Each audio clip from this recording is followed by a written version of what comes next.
তাহলে আপনার বাড়ি শান্তিটা আসবে কিভাবে?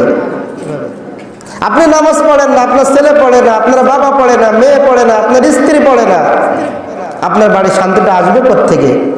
জান্নাতে তো একটা মানুষ নেই, আপনি হিসাবটা দিবেন কি? আল্লাহ তাআলা খাওয়ার জন্য পড়ার জন্য কি আমাদেরকে দুনিয়া পাঠিয়েছে? আল্লাহ তাআলা বলেন, ওয়ামা খালাকতুল জিন্না ওয়াল ইনসা ইল্লা লিয়াবুদুন, আমি মানুষকে সৃষ্টি করেছি শুধু একমাত্র আমার গোলামি করবে, আমার দাসত্ব করবে, আমার যা বিধিবিধানগুলো আছে এগুলোর উপর আমল করবে, তার সমস্ত দায়িত্ব আমি আল্লাহ তাআলা নিজেই নিয়ে নিলাম। وأمر أهلك بالصلاة واستبر عليها لا نسألك رزقا نحن نرزقك والعاقبة للتقوى। আল্লাহ রাব্বুল আলামিন বলেন, যদি কোনো বান্দা আমি আল্লাহ তাআলার উপরে ভরসা করিয়া তার জিন্দেগিটা অতিবাহিত করে, আমি আল্লাহ রাব্বুল আলামিন তার জন্য একাই যথেষ্ট হয়ে যাব। লা নাসালুকা রিজকা, বরং আমি তার কাছে রিজিক চাই না।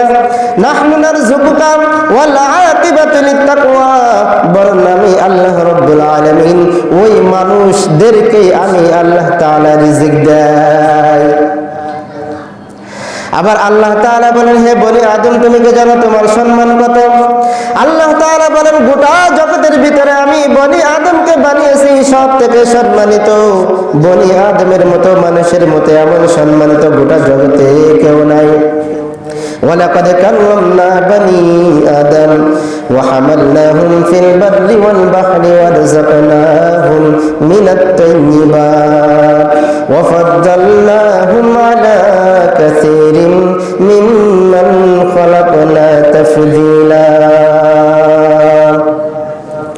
আল্লাহ রাব্বুল আলামিন বলেন, গোটা জগতের ভিতরে মানুষদেরকে আমি করেছি সব থেকে সম্মানিত, এবং তাদের খানার জন্য এবং চলার জন্য আমি আল্লাহ রাব্বুল আলামিন সব থেকে সুন্দর ব্যবস্থা করলাম। বলেন সুবহানাল্লাহ।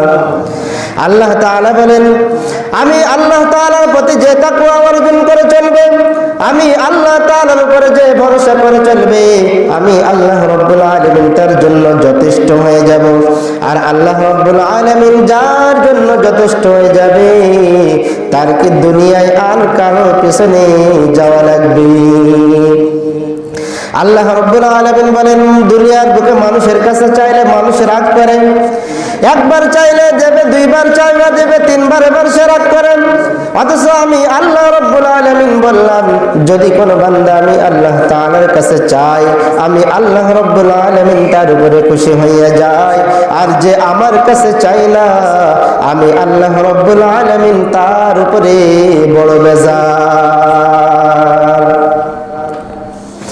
তাহলে আল্লাহ তাআলার কাছে চাইতে হবে। আমাদের যা কিছু দরকার হোক না কেন, সব কিছু আল্লাহ তাআলার কাছে চাইতে হবে। ভালো কাজ সেটা আল্লাহ তাআলার কাছে চাইতে হবে। আল্লাহ তাআলার কাছে চাইতে হবে, নেক আমলের তৌফিক আমাকে দাও, গুনাহ হতে বাঁচার তৌফিক আল্লাহ তুমি আমাকে দাও। এমন ভাবে যখন আল্লাহ তাআলার কাছে চাইতে পারবা, একদিন দেখবা আল্লাহ রাব্বুল আলামিন সমস্ত নাজ নিয়ামত তোমাকে ভরপুর করিয়া দিবি। বলেন সুবহানাল্লাহ। তাহলে আমাদের জীবনটাকে আমরা কিভাবে গড়ব? সব সময় আমাদেরকে মনে রাখতে হবে, আমার নিজের দ্বারা যেন কেউ কষ্ট না পায়। এমন কোন কাজ করা যাবে না যে কাজের দ্বারা আমার একজন ভাই কষ্ট পায়। আল মুসলিম আকুল মুসলিম, আমরা হলাম পরস্পর ভাই। মুসলমান একে অপরের উপরে কেমন যেন একদম ভাইয়ের মতো। আল্লাহ নবী বলেন, শরীর একটা যেমন, কোথাও যদি একটু কেটে যায়, একটু ব্যথা লাগে, তাহলে পুরো শরীরটা ব্যথায় জর্জরিত হয়ে যায়, চোখ দিয়ে পানি পড়ে ব্যথায়। তাহলে আমি আল্লাহ রাব্বুল আলামিন নবীর মাধ্যম দিয়ে বলে দিলাম, মুসলমান হলো একজন আরেকজনের ভাই। কেমন যেন এক ভাইয়ের যদি কোনো কষ্ট হয়, ওই কষ্টটা তুমি নিজেও যখন অনুভব করবে, তখন তুমি মুসলমানের ভাই। আজ আমাদের অবস্থার দিকে তাকিয়ে দেখেন, ভাই তো দূরের কথা, আমার দ্বারা মানুষ কষ্ট পাবে তো দূরের কথা। আমি এত হিংস্র হয়ে গেছি, আমার সাথে কথা বলতে মানুষ ভয় পাই। কিসের বাহাদুরি বলেন? আমার ক্ষমতার পাওয়ার, আমার টাকা পয়সার পাওয়ার না রে যুবক, না, তোমার এই টাকা পয়সার পাওয়ার কিন্তু থাকবে না। ফিরাউনের থেকে বেশি টাকা পয়সা তোমার হয় নাই, নমরুদের থেকে ক্ষমতাবান তুমি হতে পারো নাই, সাজ্জাতের মতো টাকা পয়সার মালিক তুমি হতে পারো না। তারা একদিন দুনিয়ার থেকে বিদায় নিয়ে চলে গেছে, তাহলে তোমাকেও একদিন এই দুনিয়ার থেকে বিদায় নিয়ে চলে যেতে হবে।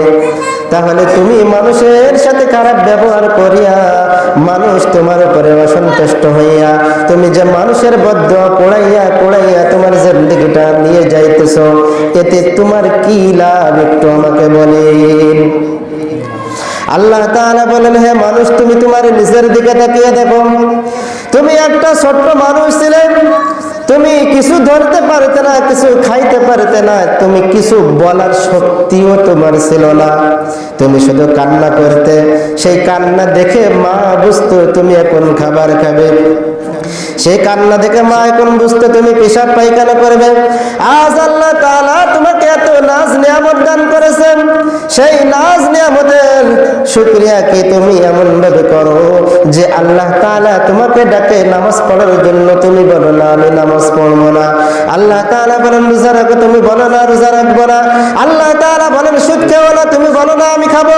আল্লাহ তাআলা বলেন মিথ্যা বলো না, চুরি করো না, মদ খেও না, জুয়া খেলো না, তুমি বলো না আমি এগুলা করবো। এমন ভাবে যদি প্রত্যেকটা কাজে কাজে আল্লাহ তাআলার বিরোধিতা করেন, তাহলে বলেন আল্লাহ রাব্বুল আলামিন আপনার উপরে খুশি হবে নাকি বেজার হবে? খুশি হবে, বেজার হবে? তাহলে আল্লাহ তাআলা যদি আপনার উপরে বেজার হয়ে যায়, তাহলে আপনার অবস্থানটা এবার কোথায় বলেন? আল্লাহ তাআলা বলেন, হে বান্দা, তোমরা দুনিয়ার বুকে আমার বিরুদ্ধে আচরণ করো, তোমরা আমার হুকুমকে অমান্য করো।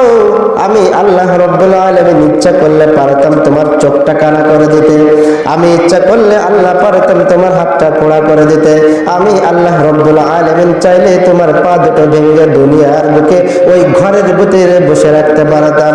অথচ আমি আল্লাহ তাআলা তোমাকে কত মায়া করে, কত স্নেহ করে জানো নাকি?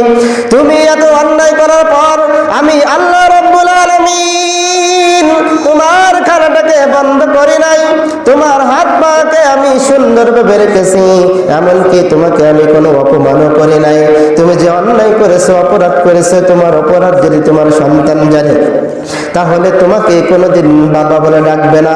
তোমার অপরাধ যদি তোমার স্ত্রী জানে, তাহলে স্বামী বলে পরিচয় দেবে না। তোমার অন্যায় যদি তোমার মা বাবা জানে, তাহলে সন্তান বলে পরিচয় দেবে না।